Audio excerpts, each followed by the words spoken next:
Naam, niko katika kituo cha kitaifa cha kuhesabia kura Bomas of Kenya, na dakika chache zilizopita tuliwaona wanachama wa Azimio One Kenya Alliance wakiingia mle ndani na wametoka kwa haraka. Tumeuliza baadhi yao ni kwa nini wametoka kwa haraka, na wamesema kuwa hawajaelewana na IEBC. Wamesema kuwa kura zimeibiwa na hawatakubaliana na matokeo yatakayotangazwa na Chebukati. Said there because our democratic process has been stolen. Okay, Chebukati's mandate is to deliver free, fair and credible elections. And to deliver free, fair and credible elections, it's not dependent on agents being there. It's dependent on the presiding officers and the returning officers recruited by Chebukati taking an oath of office to ensure that they deliver free, fair and credible elections. Whether there is an agent or not, the elections have to be reported in a fair and credible manner. What has happened here is that Chebukati has allowed UDA to basically manipulate and steal this election. They have completely allowed them to manipulate and steal this election. And that is why, from morning, our chief officers were our chief agent, right, Kanchori and Carol Karugo were asking, tell us what the results are. I have stood in election in Nairobi Women Representative. My returning officer showed me my results. I knew what my results were before I signed them. All right, my chief agent had already known what my results are. He signed them and then he reveals it to me. So here you are, the presidential chief agent was not privy to the actual results. He wants to announce something that only he knows. I've just seen the 4 commissioners at Serena, they gave a statement saying that they don't own this document. So when you have commissioners, you know, he was so arrogant. We went to his office to tell him, why are you allowing this? Kenya is bigger than you. You're not IBC. You're employed by the Kenyan people. 41 billion has been given to you to run a credible, fair election. And then here you are. He says, I don't want to talk to any of you. I'm only going to talk to your chief agent. And I will give you the result later. So, you know, he was not even ready at that point to give Kanchori, our chief agent, the result. So we don't even know what he's going to be announcing, if at all he's going to announce it. But the fact is, IBC's mandate is to deliver free, fair, credible elections.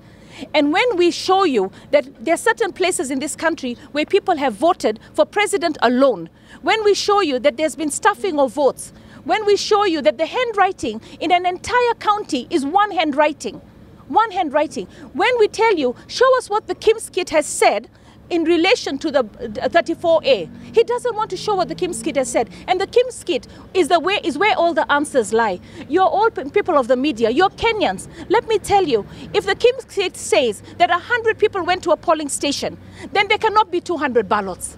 But he does not want to share that.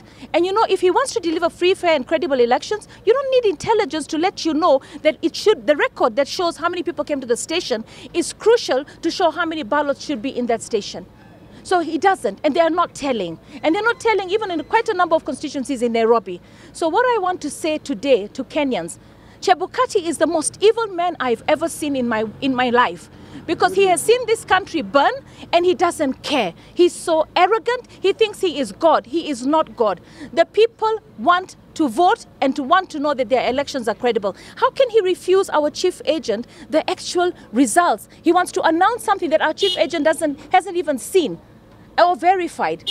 You know, and for me, I think it's a very sad day for Kenya. We were there, we were sitting there, we wanted to know. And when we were being refused to enter his office, and we don't even know where he was holed up or hiding, all the Tanga, there were 20 or 30 Tanga people allowed there. So for me, it was also very sad to see, you know, here we are, we're always being accused of having the deep state. It was very sad to see that UDA basically had the deep state, because it was UDA who was actually allowed 10 or 15 people into the room to talk to him, but we were not allowed even 2 people in. And he doesn't want to answer questions. He's so arrogant. So for me, I want to say to Kenya, these elections are not free, fair and credible. Chebukati has micromanaged this election. He has worked with UDA to deliver the figures that he's delivering today.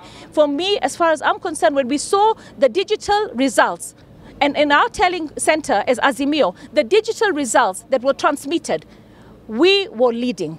we were leading by 7 million. And then here he goes and says, oh, all the media houses are reporting something different. If you go to this room, the auditorium, none of the screens were showing you where we are at. None of the screens. What kind of a person does that? People want to know, why wasn't he, when he started reading the results that were verified, why wasn't he showing what Raila had and what Ruto had? He was not showing that. Why? Because he knew that only he knew what he was going to reveal today. Nobody knew except him and obviously the UDA party. And that is a very sad day for Kenya. We didn't invest all this money. Voters didn't come out to vote just so that Chebukati and UDA could decide on the election results. I don't know what was the final tally, and I'm sure none of the media know as well, because he has not revealed that data to anyone. So for me, I just want Kenyans to maintain the peace, but to know that today you're being forced to take a president that is not elected by the people. You're being forced. It is elected by Chebukati and UDA. Thank you. The commission chair to take the country through this pathway is very unfortunate. Yeah. Maybe some of us can relate what really happened. What really happened is that the commissioner, the chairman, went in to make an announcement. But earlier on, there were 4 commissioners that had come and were not happy with the position that the commissioner had taken. So they walked out, and I've seen in the media that they have given a press statement saying that what the commissioner is doing is an individual thing, it's not an issue of the commission.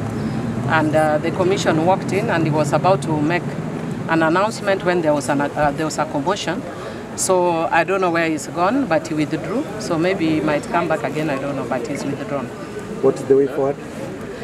Well, the way forward, the commission will have to give the country, really.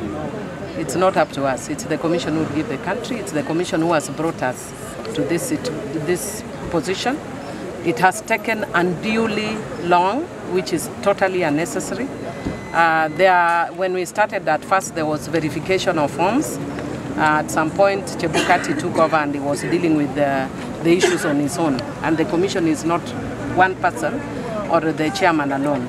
The commission is the totality of the commission. So if he's not working together with his commissioners, he's actually bringing the country into a very dangerous situation.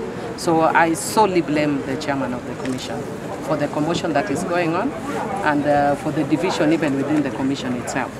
Because after taking this unduly long, the very least you expect is that they should have spoken in one voice. Yeah. Or what do you think should be the cause of the difference between the commissioners?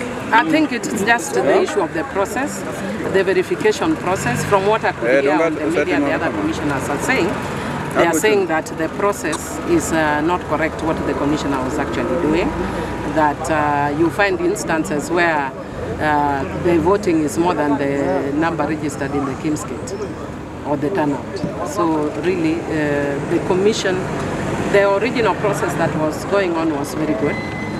So it actually makes you think that the chairman is compromised.